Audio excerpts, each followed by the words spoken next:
Hai guys, tengok buah nangka ni, bapak besar. Tengok, ni mau 50 kilo lah. Besar ni. Tengok lengan,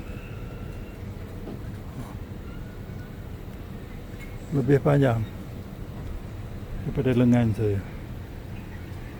Besar ni, besar guys, tengok.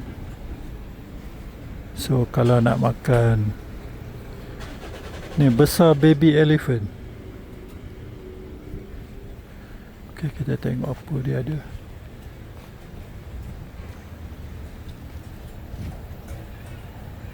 Nangka berapa? Okay, minta se.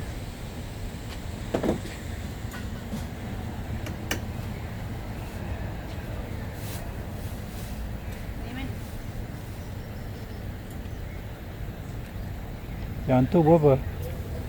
Mana? Yang ni? Tiga ringgit. Oh, RM3.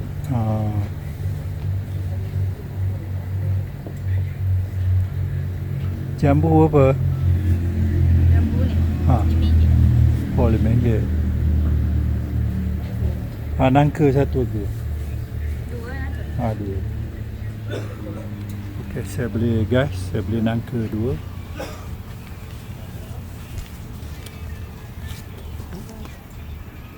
Masih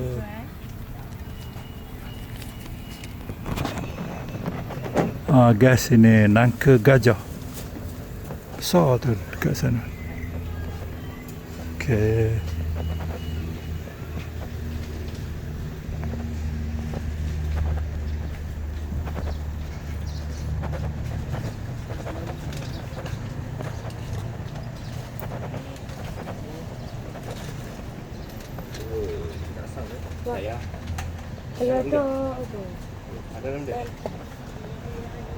Wah, ini lagi mantap.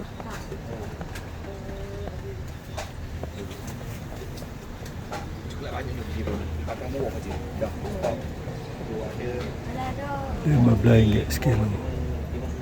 Mangga King. Ingat Musang King ya.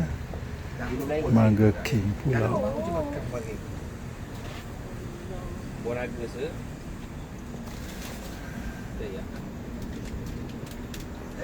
Okay guys, itu saja.